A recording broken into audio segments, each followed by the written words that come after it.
What if the part of you you've ignored your entire life has finally started to fight back, not with words, not with sudden clarity, but with tension, silence, and disobedience, a refusal to pretend anymore, a subtle shift in how the world feels, how your thoughts form, and how your skin crawls when you step into a life that no longer fits. For years you've worn a mask. We all have. A face designed for the world, crafted not by who we are, but by who we were told to be. It helped you blend in. It kept you safe. But lately, it feels heavier, almost unbearable, like you're suffocating beneath a costume stitched from expectations, fears, and borrowed dreams.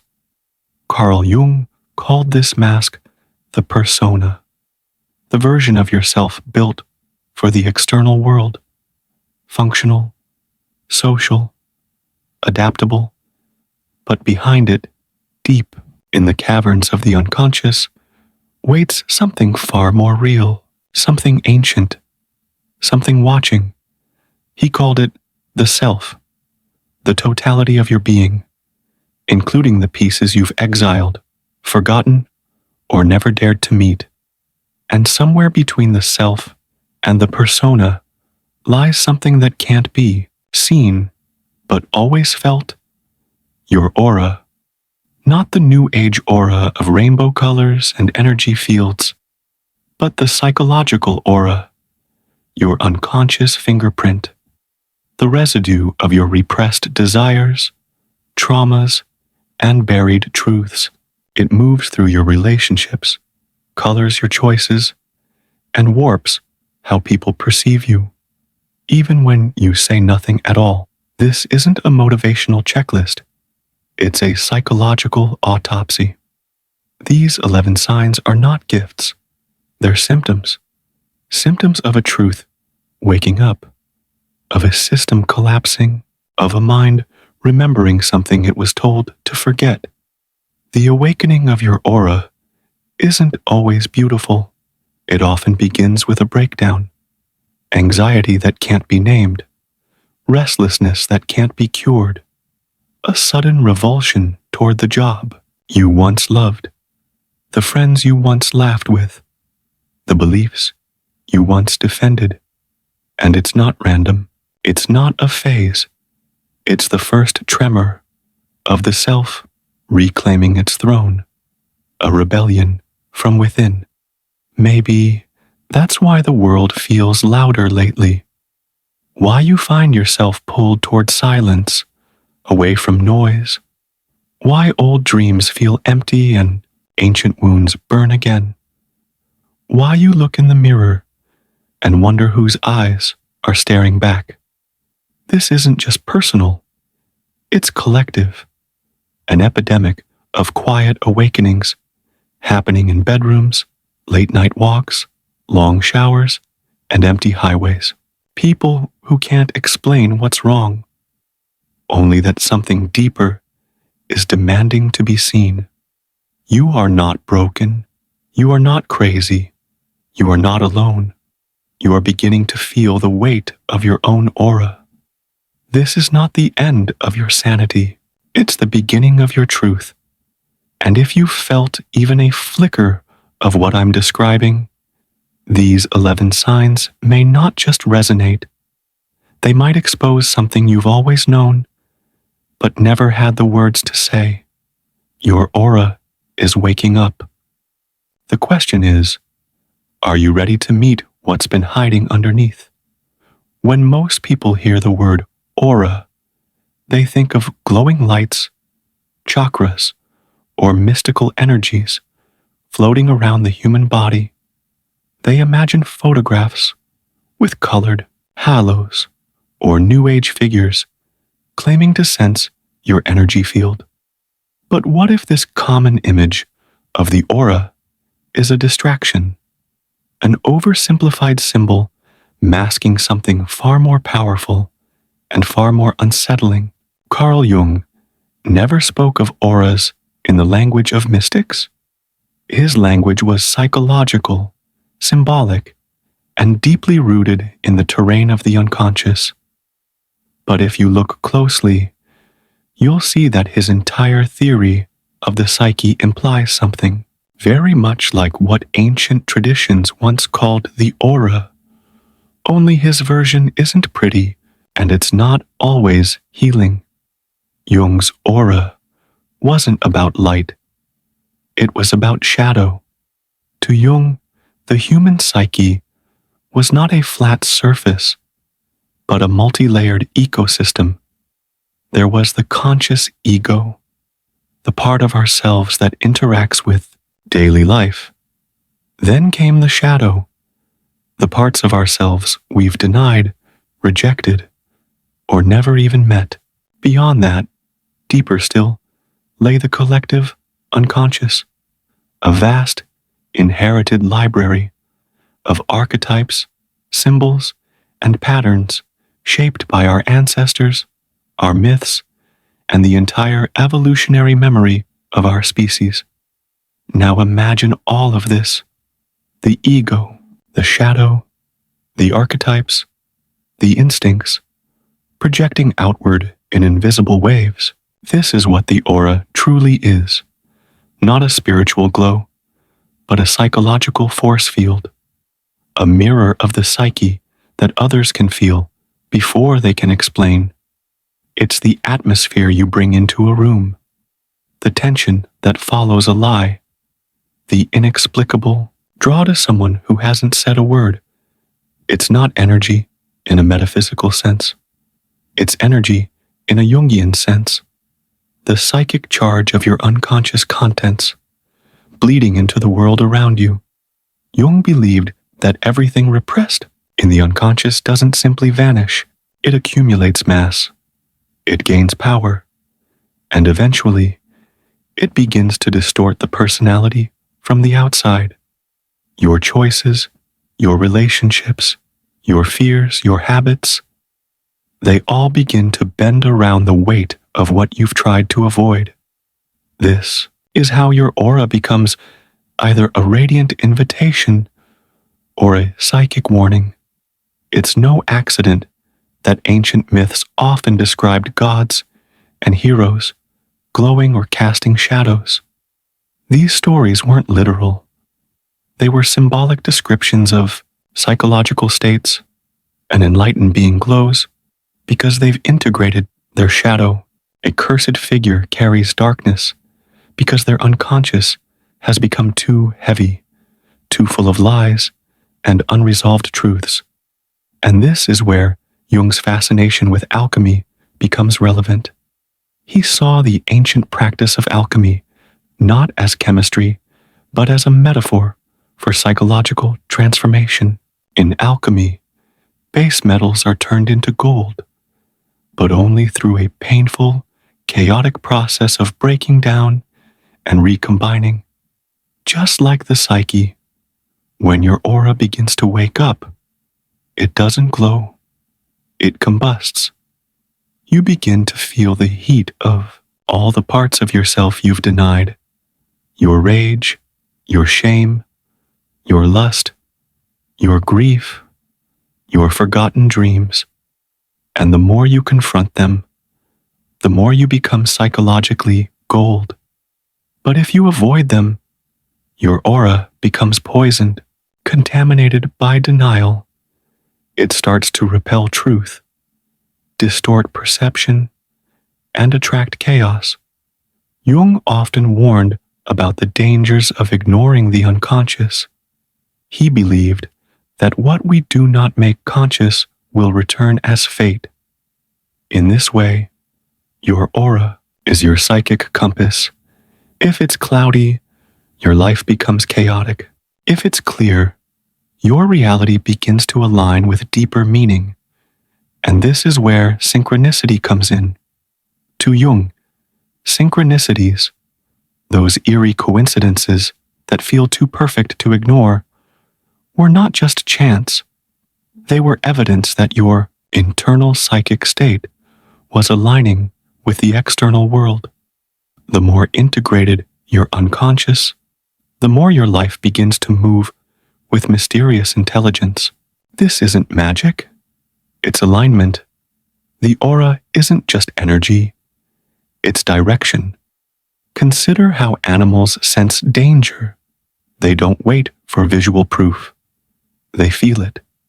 Human beings, though dulled by culture and distraction, still possess that instinct.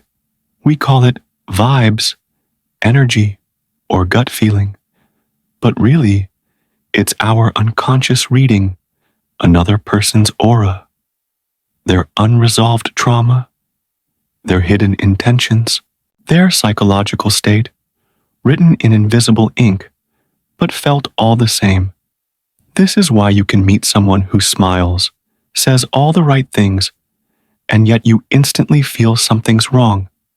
Their persona is polished, but their aura is fractured. Jung would say that their shadow is leaking through the seams. So why does this matter? Because the more disconnected we are from our own unconscious, the more dangerous our aura becomes. Not just to ourselves, but to everyone we meet. We project our wounds onto lovers. We reenact childhood trauma in careers. We turn fear into ideology, insecurity into consumerism, emptiness into addiction. But when we begin to integrate, to face our darkness and own it, the aura transforms. It becomes a gravitational field of authenticity. You stop attracting chaos. You begin attracting resonance. You no longer need to be loud, clever, or performative. Your presence speaks before you do. The aura is not decoration. It is revelation. It is the outward radiation of the work you've done or refused to do on the inside. Jung didn't call it an aura, but he knew exactly what it was. The question is not whether you have one. It's whether you're willing to take responsibility for it. Sign number 1. You begin questioning everything you once believed. There's a moment, quiet, subtle, often in the dead of night, when you begin to feel something is off. Not wrong, not broken, just off. The rules don't land the way they used. 2. The promises of the world sound thinner, almost artificial. And you start to wonder, what if everything I've been taught isn't actually true? This is the first sign your aura is waking up. You begin questioning everything you once believed. Beliefs that shaped your personality, structured your morality, even gave meaning to your suffering. Now, they feel like clothes you've outgrown. It's not just philosophical, it's biological. The nervous system tightens when it senses falseness. The body starts to resist the narratives the mind tries to force. You say the words, but you don't feel them anymore. Nietzsche warned us of this moment with brutal clarity. God is dead, not as a celebration, but as a diagnosis, a spiritual void created when the old belief systems collapse, and nothing has yet risen to replace them. The same collapse Jung called the beginning of individuation, the death of the inherited psyche, so the authentic self can be born. You start to ask, why do I chase success? Why do I believe in marriage, in careers, in institutions? Why does everyone around me seem hypnotized by things I can no longer find meaning in? These aren't signs of rebellion. They are signs of awakening. When your aura begins to stir, it doesn't demand answers. It pulls apart the ones you've clung to. In history, every revolution begins this way. First with doubt, then with silence, then with the slow erosion of the lies that built the previous identity. Whether it's spiritual, political, or personal, awakening always begins with asking the forbidden question, what if I was wrong? Sign number 2. You feel like a stranger in your own life. After the questions come the consequences. As the old beliefs dissolve, you begin to feel something far more disorienting, like a stranger in your own life. You wake up next to someone you love, and yet you feel distance. You show up to your job, and it feels foreign. You hear your own voice in conversation, and it doesn't sound like you anymore. It's not madness. It's the fracture of identity. Jung called this the separation from the persona, the social mask we wear to function in the world. It's useful, even necessary. But when the self begins to emerge, the persona becomes a cage. You begin to see it for what it really is. Not who you are, but who you trained yourself to be in order to survive. Psychologist D.W. Winnicott described this as the split between the false self and the true self. The false self is agreeable, logical, and appropriate. It keeps you safe by pleasing others. The true self is raw, emotional, and often terrifyingly honest. When your aura begins to wake, the false self begins to decay. You feel disoriented, even hollow, because the life built by the mask no longer resonates with the soul behind it. This dissonance isn't rare, it's epidemic. A generation told to fake it till you make it eventually forgets what it feels like to be real. Influencers, politicians, corporate leaders. Many of them are simply hollow men, wearing expertly constructed personas, while their true selves rot behind the curtain. When you feel like a stranger in your own life, it's not a sign of dysfunction, it's a necessary step in psychic awakening. The death of the false self must precede the birth of the real one. It's painful. It can trigger depression, depersonalization, anxiety. But underneath that storm is a deeper truth. Your aura is rejecting the lies your ego once lived by, and your new self is watching, waiting, ready to emerge from the wreckage. Sign number 3. You are drawn to solitude and silence. Overstimulation, the third sign, is perhaps the most misunderstood. As your aura begins to wake up, you no longer crave the noise that used to comfort you. The parties feel too loud. The small talk feels too shallow. Even the digital dopamine hits of scrolling, streaming, and consuming begin to feel like static. You start to crave silence, and not just silence, but solitude. Long walks without your phone. Quiet nights with nothing but a journal. Mornings where you sit in stillness, not to escape the world, but to finally hear your own mind. In our overstimulated culture, solitude is often mistaken for loneliness and silence for depression. But Jung knew better. When he could no longer tolerate the noise of modernity, he retreated to a stone tower he built with his own hands, bowling in. No electricity, no distractions, just fire, nature, and thought. There, he wrote of dreams, archetypes, and visions. He listened to the unconscious the way a monk listens for God, because he understood that the self doesn't shout, it whispers. And to hear it, the noise must be silenced. In myth, every hero must enter the cave alone. Jesus went into the desert. Buddha sat under the tree. Moses climbed the mountain, not for power, but for clarity. When the aura awakens, it rejects artificial stimulation, like a body rejects poison. It begins to crave depth over distraction, meaning over movement. This solitude can be terrifying, because in the silence, the voices come, the shame, the rage, the grief. All the ghosts buried beneath the persona rise up to be felt. But this is the point.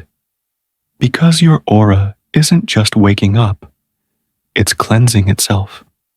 Not through pleasure, but through pain. Not through distraction, but confrontation. Silence is not emptiness.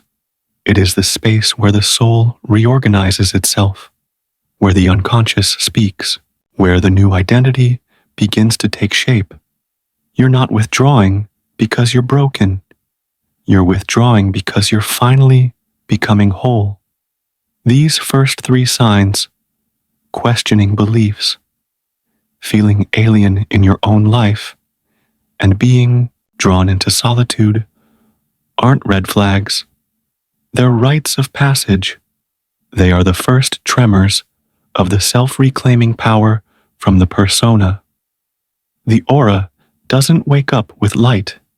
It wakes up with fire, a fire that burns through everything that isn't true. And if you're feeling it, even in small doses, understand this. The process has already begun. The person you used to be is being dismantled, not to destroy you, but to reveal you. Sign number 4, unexplained bursts of emotion or darkness. It begins subtly. A sudden wave of anger over a trivial comment, an unexpected sadness that lingers without cause, moments of joy that feel disproportionate. These emotional surges seem to arise from nowhere, catching you off guard. This is not mere moodiness. It's the shadow making its presence known. Carl Jung introduced the concept of the shadow as the unconscious part of the psyche that contains repressed weaknesses, desires, and instincts. Unlike Freud, who focused on the repression of personal experiences, Jung believed the shadow encompasses both personal and collective unconscious elements, archetypes, and instincts shared across humanity. When your aura awakens, it doesn't just illuminate, it exposes. The light reveals the darkness you've long ignored. These emotional outbursts are the psyche's attempt to bring the shadow into consciousness. It's a confrontation with the parts of yourself you've denied or suppressed. Historically, this process is mirrored in myths and legends. The hero's journey often involves facing a formidable adversary, a dragon, a monster, a dark force. These battles symbolize the internal struggle with one's own shadow. Just as the hero must confront and integrate this darkness to achieve wholeness, so must we face our inner demons to evolve. This confrontation is not easy. It can be chaotic and unsettling, but it's a necessary step in the journey toward self-realization. By acknowledging and integrating the shadow, we move closer to psychological wholeness. Sign number 5, an obsession with meaning, symbols, and synchronicity. The shadow emerges. Another phenomenon often occurs: a heightened sensitivity to symbols and a deep yearning for meaning. You might find yourself drawn to ancient texts, myths, or spiritual practices. Dreams become more vivid, filled with symbolic imagery that feels significant. Jung referred to this as the activation of archetypes, universal, archaic symbols, and images that derive from the collective unconscious. These archetypes manifest in dreams, art, religion, and myths, guiding us toward deeper understanding. You may also experience synchronicities, meaningful coincidences that seem too significant to be mere chance. Jung described synchronicity as the causal connecting principle, where events are connected not by cause and effect, but by meaning. These experiences often occur during periods of transformation, signaling alignment between the inner and outer worlds. This obsession with meaning is not escapism, it's a natural response to the awakening of the psyche. As the conscious mind becomes more attuned to the unconscious, it seeks to understand and integrate the messages conveyed through symbols and synchronicities. Historically, this quest for meaning is evident in the practices of alchemy. Alchemists used symbolic language and imagery to describe the process of transformation, both of materials and the self. Jung saw alchemy as a metaphor for psychological transformation, a journey toward individuation. Engaging with symbols and seeking meaning is a way to navigate the complexities of the unconscious. It's a dialogue between the known and the unknown, guiding us toward greater self-awareness. Sign number 6. Old traumas resurface. With vivid clarity as the process deepens, past traumas may resurface with unexpected intensity. Memories you thought were buried re-emerge, accompanied by the emotions you felt at the time. This can be disorienting, even painful, but this resurgence is not regression. It's an opportunity for healing. Jung believed that unresolved experiences remain in the unconscious, influencing behavior and emotions. When the aura awakens, it brings these hidden wounds to the surface, urging you to confront and integrate them. This process mirrors the alchemical stage of negrito, or blackening, a period of dissolution and decay. In psychological terms, it's the breakdown of old structures and beliefs, making way for new growth. It's a necessary phase in the journey toward individuation. The resurfacing of trauma is not a sign of weakness, but of readiness. It indicates that you're prepared to process and heal these wounds. By facing them, you reclaim the parts of yourself that were lost or fragmented. This healing is not linear. It involves revisiting pain, understanding its origins, and integrating the lessons it offers. It's a cyclical process, much like the Ouroboros, the ancient symbol of a snake eating its tail, representing eternal return and renewal. Through this confrontation, you move closer to wholeness. You transform pain into wisdom, wounds into strength. It's a testament to the resilience of the human spirit and the transformative power of the awakened aura. Sign number 7. You begin losing interest in approval or validation. There comes a moment when the noise of the crowd begins to fade, not because the world has gone silent, but because your need for its validation no longer holds weight. The applause, once addictive, becomes meaningless. The gaze of others, once a compass, now feels like a distortion. This is the unraveling of the persona. Carl Jung described the persona as the social mask we wear, crafted not from authenticity, but from expectation. It is who we become to be accepted, to belong. But it is not who we are. As your aura awakens, this mask begins to crack. The psychological armor that once protected you now suffocates. You stop playing roles. You stop chasing applause. Instead, you begin to ask, who am I when no one is watching? This detachment from validation is not arrogance, it's liberation. It's the phoenix stepping into the fire, choosing destruction over false permanence. It is the first act of rebirth. In a world engineered to keep us hooked on attention, likes, followers, praise, the act of turning inward is radical and deeply threatening to the systems that profit from your insecurity.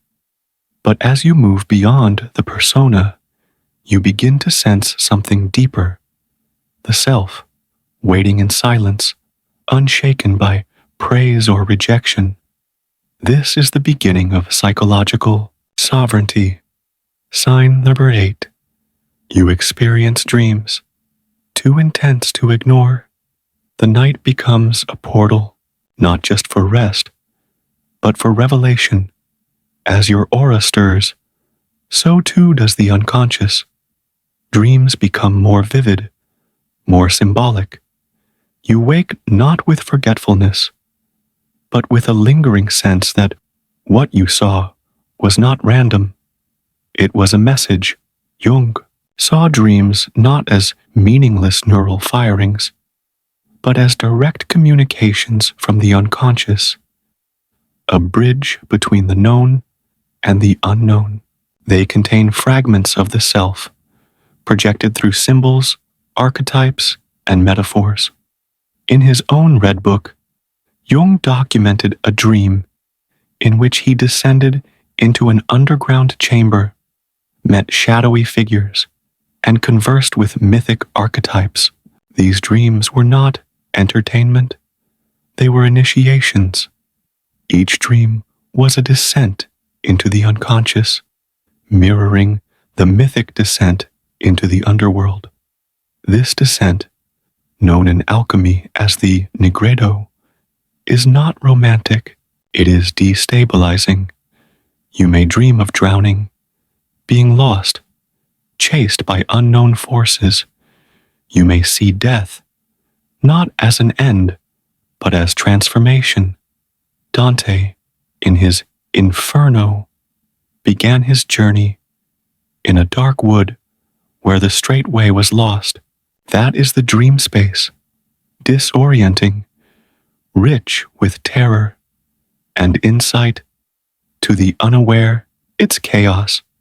To the awakened, it's prophecy. These dreams are not to be ignored. They are the psyche's sacred language, and the more you listen, the clearer they become. Sign number 9. You see patterns. Others can't at first. It feels like coincidence, a word repeated by strangers, a number appearing too often, a symbol on a billboard that mirrors a dream you had, but it deepens. You begin to perceive patterns across conversations, behaviors, timelines. The connections are not always logical, but they feel real. Something inside tells you, this means something. This is not delusion. It's heightened perception. As the conscious and unconscious minds integrate, the psyche becomes more sensitive to the architecture of reality. You begin to see what others miss, the emotional subtext in a sentence, the deeper motive behind a politician's speech, the echo of an ancient archetype in a trending meme. Jung described this state as nearing individuation, the process of becoming whole, not perfect, but integrated. He said, "The privilege of a lifetime is to become who you truly are." Pattern recognition at this stage isn't about predicting the stock market or decoding conspiracies. It's about reading the symbolic script of the world. History stops feeling linear. Life feels like a spiral. The Ouroboros returns. Chaos giving birth to order, and order unraveling into chaos once more. You begin to realize that the external world is not separate from the internal. Your aura is no longer just a projection of your energy. It becomes a receiver for deeper truths. And with that comes responsibility. Because once you see the pattern, you can't unsee it. You are no longer sleepwalking. You're witnessing, and that, in itself, is a kind of awakening. Rebirth through chaos is not a poetic metaphor. It's a brutal, beautiful truth. You burn, you descend, you wake up screaming, but on the other side, you find something rare, clarity. And in a world drowning in distraction, clarity is the most revolutionary state of all. Sign, source 10. You are less reactive, more observant. There's a shift so subtle, most people never recognize it until they realize they haven't yelled back in weeks, haven't defended their ego, haven't felt the compulsive need to prove a point or to win. They're not suppressing emotion. They're simply not ruled by it anymore. This is not apathy. It's awareness. The more the aura aligns, the more the self returns to its throne, and with it comes a profound transformation in perception. The world doesn't change, but your relationship to it does. Chaos still knocks, but now you don't flinch. You listen. This is the move from ego to essence. Jung believed that true transformation didn't mean transcending your emotions. It meant integrating them, so they no longer controlled you from the shadows.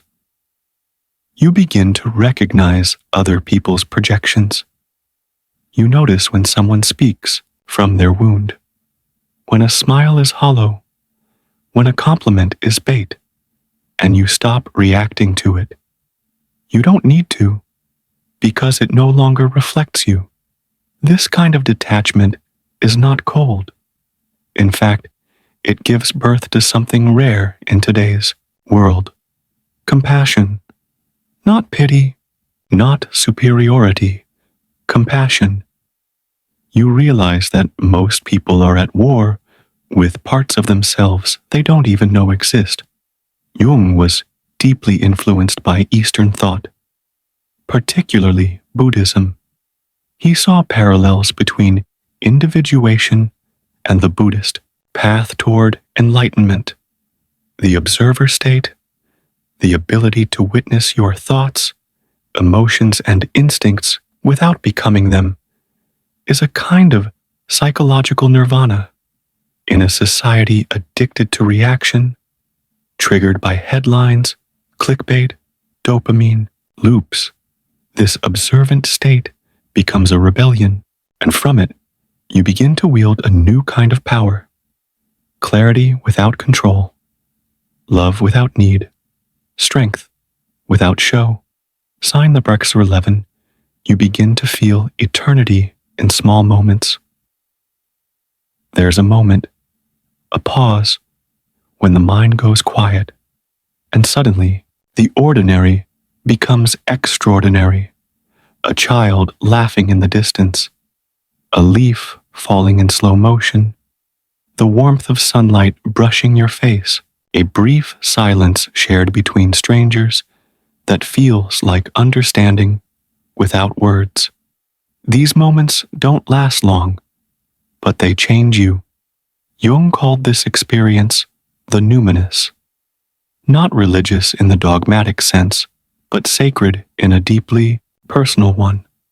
A flash of something eternal embedded within the fleeting, a reminder that you are not just a collection of memories, routines, and biology, but something far older and stranger, temporarily inhabiting this life.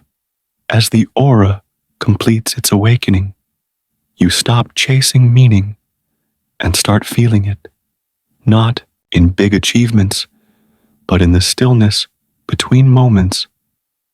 Time itself feels less linear, less like a treadmill, more like a spiral. Days no longer blur together in a haze of urgency. You begin to notice texture in time, the difference between a distracted hour and a present second. This isn't mystical fluff, it's psychological integration. When the conscious and unconscious align, you stop looking for your purpose in some far-off future. You find it right here, in the now.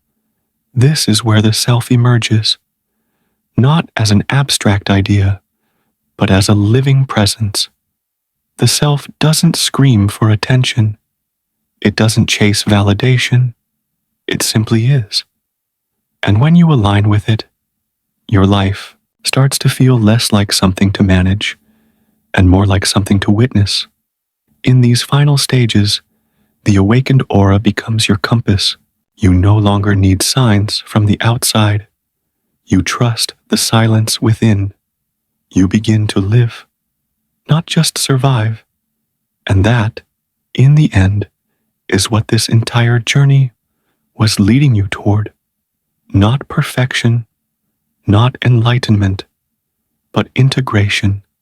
A state where your past is no longer your prison, your ego no longer your tyrant, and the self, ancient, eternal, quietly powerful, returns to the center of your being. That is when you know the aura hasn't just awakened, it has come home. We live in a time where silence is treated like a threat, where boredom is considered failure, where every gap in attention is filled by noise, by notifications, by curated distractions, carefully engineered to keep you asleep.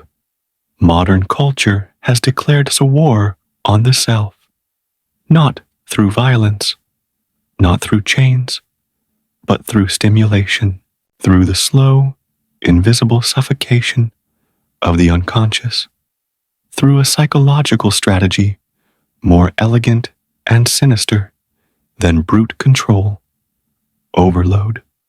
We've been taught to drown in the persona, to obsess over how we appear rather than who we are. Followers become currency, opinions become identity, image replaces essence, and in this mirror maze of digital reflection, the aura begins to flicker, unnoticed, unfelt, and unacknowledged. Carl Jung warned us of this exact pattern. He feared the rise of the mass man, a psychological archetype of someone who has completely lost contact with their inner world and replaced it with conformity, a hollow self, a mimic of culture. What we call culture today is often not culture at all, but a weaponized distortion of desire. It sells you a self to wear, then punishes you for trying to take it off. It rewards masks, not depth, noise, not awareness, consumption, not creation, and it does this through an elegant system of incentives, likes, swipes, sales, speed. But here's the deeper truth. This system doesn't just distract you, it reprograms you. The constant flood of dopamine from reels, ads, instant gratification rewires the nervous system. The psyche adapts. Your ability to be still erodes. Reflection becomes painful. Silence becomes unbearable. This isn't accidental. It's engineered. Corporations hire behavioral psychologists. Social media platforms use machine learning to manipulate your attention span. Algorithms know your insecurities better than your own parents. This is not conspiracy. It is commerce. It is data-driven psychological warfare, waged not on your body, but on your psyche, on your aura. The goal? predictability, conformity, a user profile that never questions, never awakens. It's Plato's cave, but with OLED screens. People chained to illusions, mistaking shadows for reality, yet clapping when the shadows dance. Orwell warned of the state, surveillance. Huxley warned of a society that would love its servitude. But Jung warned of something deeper, the internal collapse of the self, because the ultimate control doesn't come from what you're told. It comes from what you stop feeling, from the parts of your mind that you no longer access. The unconscious isn't just dreams or repressed memories. It's where your real autonomy lives. Your instincts, your archetypes, your moral compass that isn't programmed by propaganda, but by something older than time.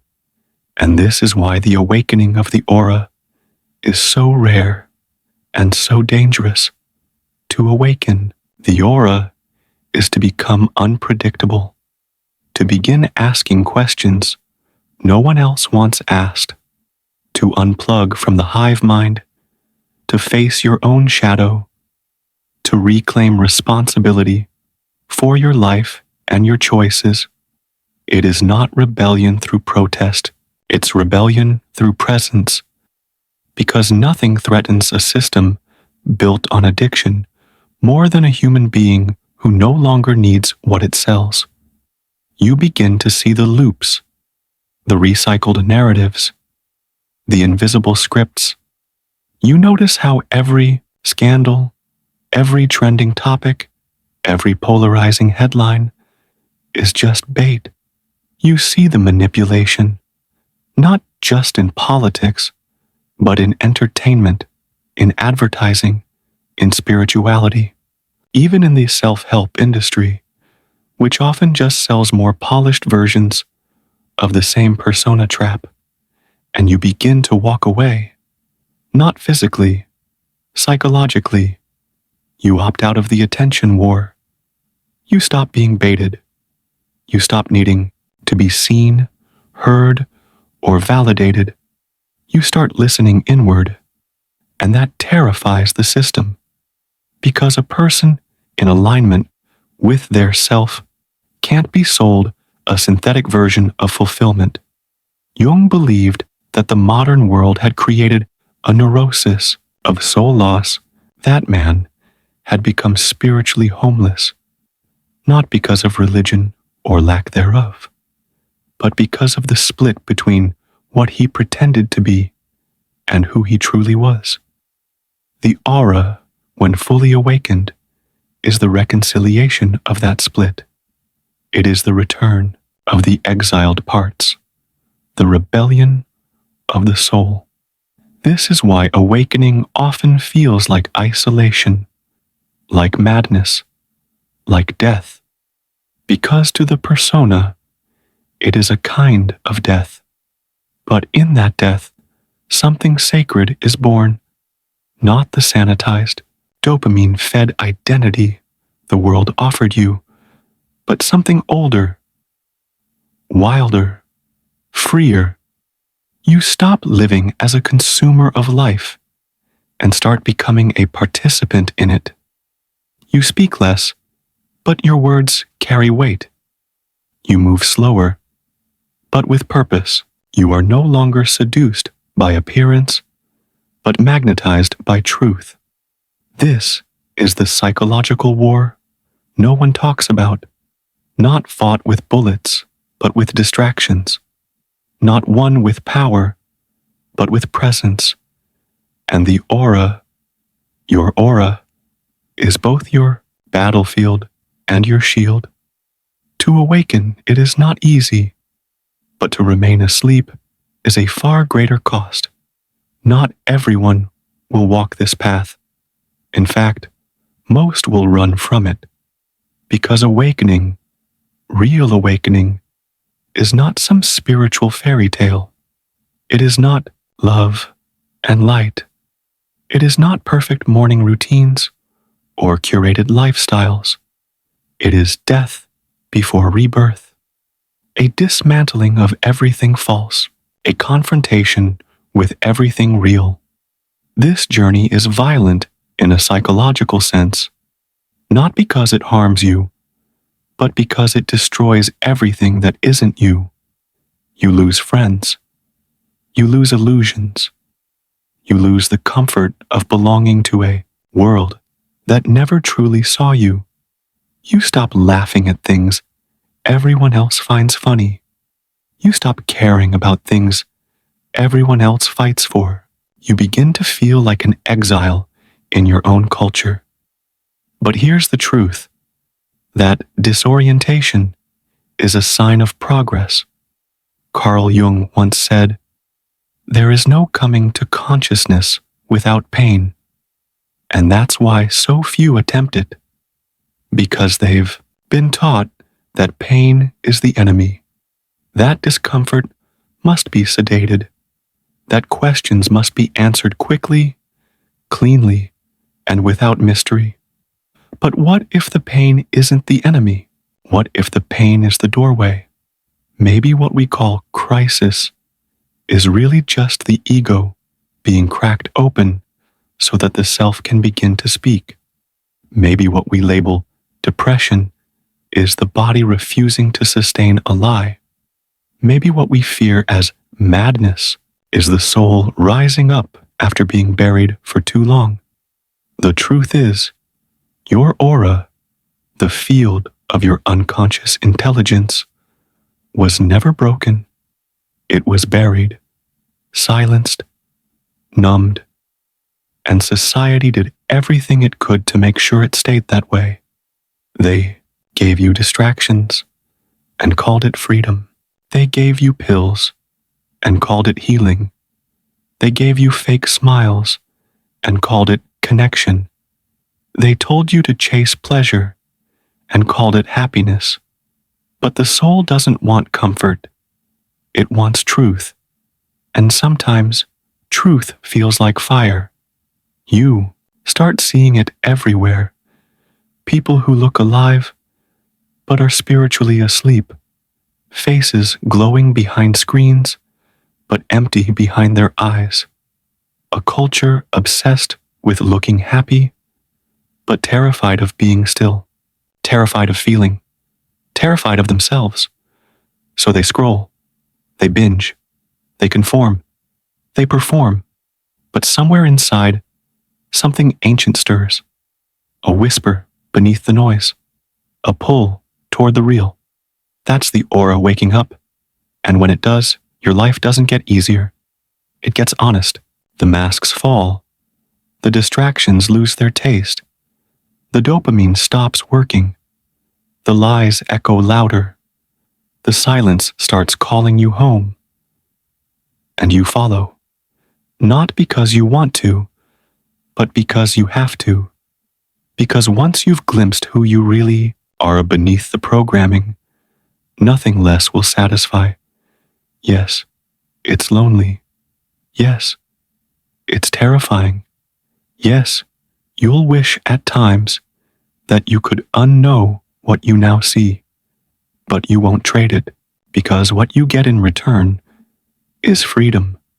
Not freedom as permission, but freedom as presence. The ability to live without apology, to walk without needing a map, to feel without numbing, to love without performing, to speak without fear, to suffer without shame. Maybe your suffering was never the problem. Maybe your numbness was. And maybe this pain, this chaos, this strange unraveling of your life is the first real thing that's ever happened to you. Because on this path, you don't find yourself. You remember yourself. The self was always there, waiting beneath the roles, the masks, the noise. And now, it's your turn to return. Welcome to the path of the real you.